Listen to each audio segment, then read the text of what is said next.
Do you feel like you're aging too quickly? Maybe faster than your friends? Well, there's something in your home that I would think everybody has that's causing it. So let's talk about it.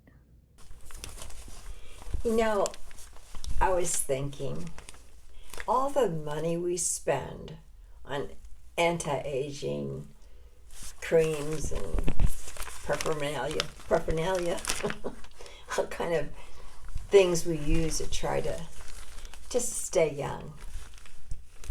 But you know, if you're not healthy, you're not going to look young. So we got twofold here: staying healthy and staying young. And as you get older, the health things gets even more important. I was listening to Rockstar Mom the other day. I haven't listened to her for a while, and I go, oh, I wonder what she's up to. She was talking about bat wings, you know, the flabby thing here. And yeah, it helps if you could go to the gym, or if you have some weights at home. It'd be good. But you're not going to beat it unless maybe you're operated on for all the things we do. But this article that I was reading, and I suppose a lot of you have read it too, but about the things that we eat, the everyday things, one item is the most aging of anything. It accelerates the aging of your skin and your body. 7 times, it's what, 7 times more or faster? And folks, we may not want to hear what it is. It's sugar. It's just sugar. It said the more sugar you eat, the quicker aging will occur. As you get older, your cells go downhill. But if you consume a lot of sugar, they go downhill 7 times faster. Plus it puts weight on you.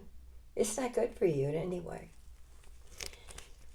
Let's repeat that statistic. Eating a lot of sugar causes your body to age at 7 times its natural rate. Stress, pollution, a lack of exercise, and poor diet are all factors in epigenetic aging. But added sugar may be unique among these factors. An aging superpower, and the less you have it in your life, the better.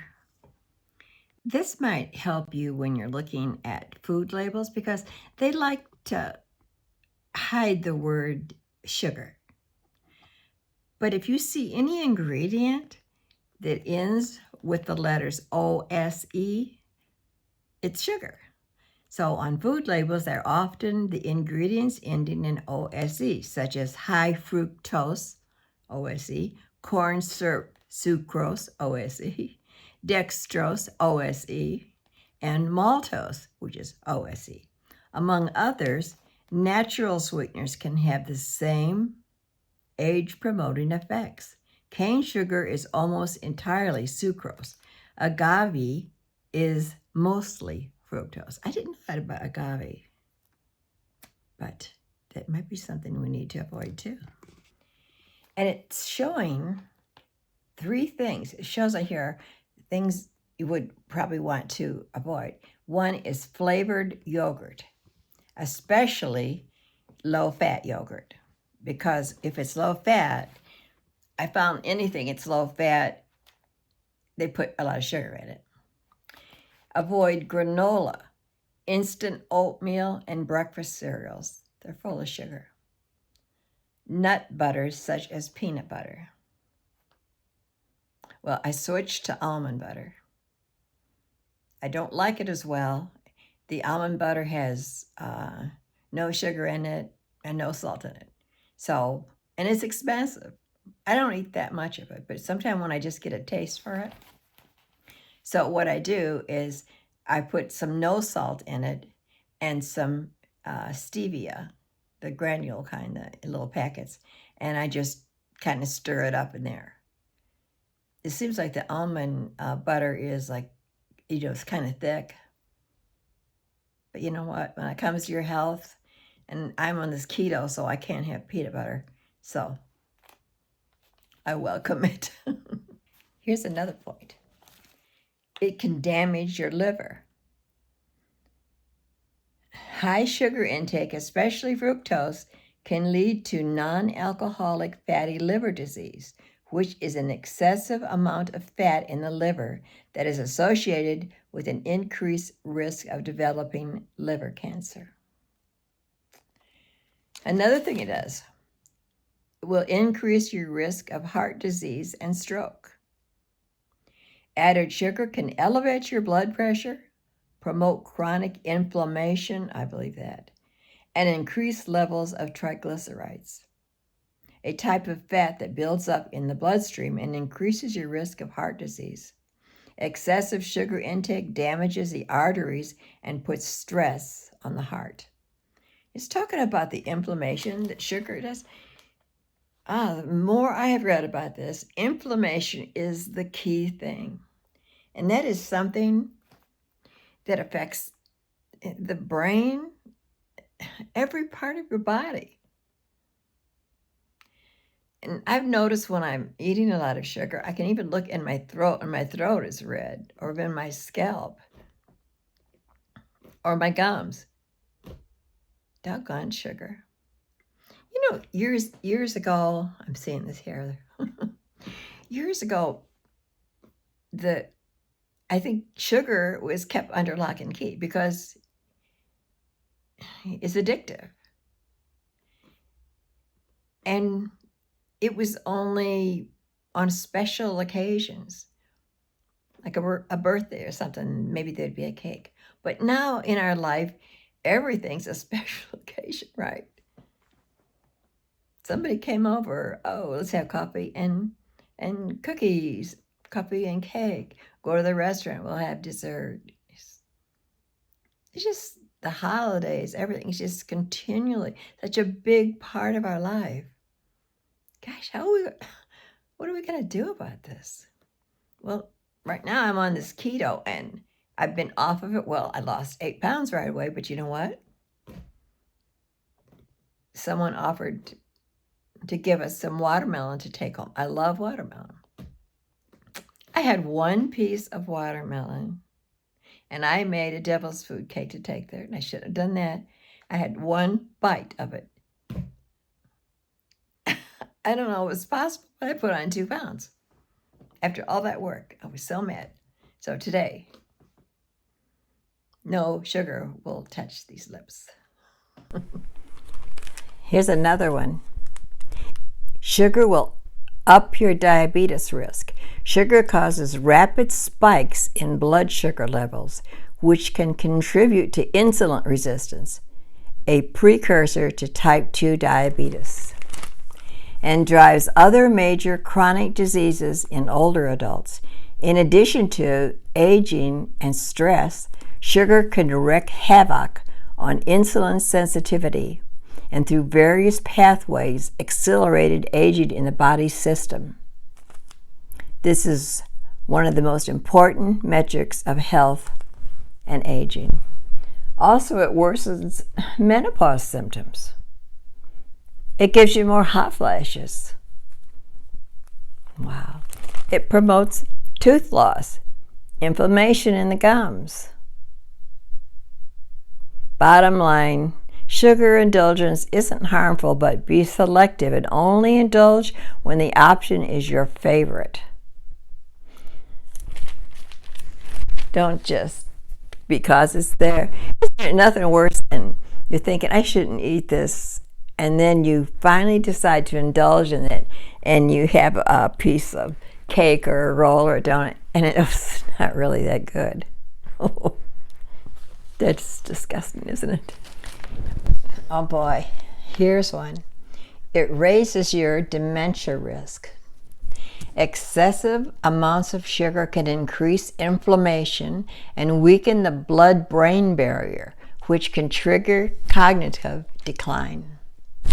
In one study, researchers found that in older adults, average age 79, consuming more sugar may double the risk of developing dementia later in life. Wow.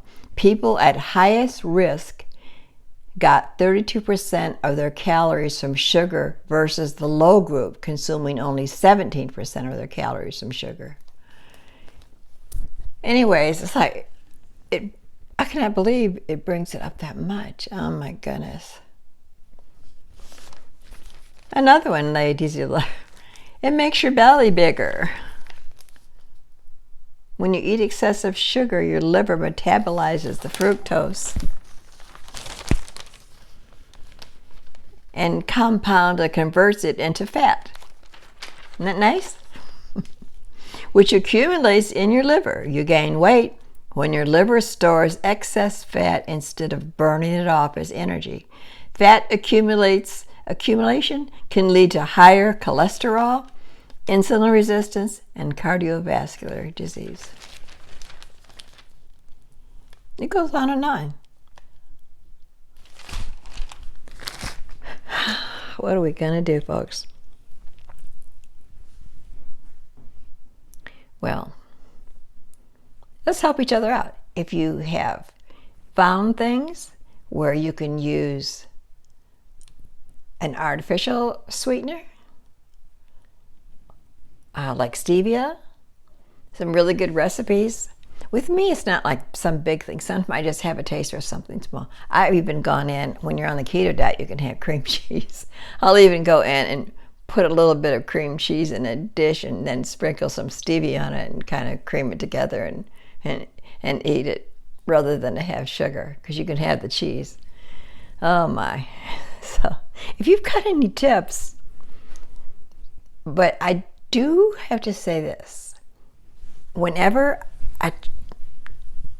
I get on the keto diet, which is what I'm doing right now, I lose faster and better, and you do start losing the craving. I'm not saying totally, but I don't crave it as badly, the sugar. I don't know what the reason for that, but that's helpful. So let me know if you have a problem with sugar. I've always had a problem with sugar. There's some things I just really love, and I love to bake.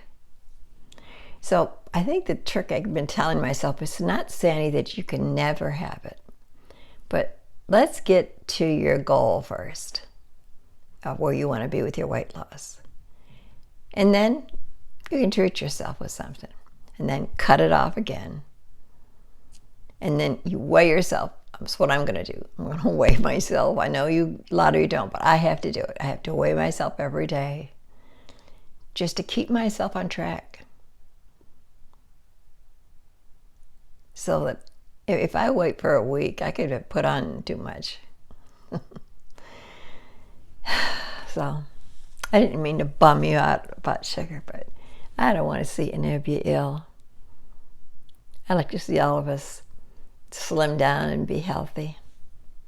Okay, love ya. Make sure you comment and subscribe too, please. And like, share, all those things help. Okay, bye-bye now.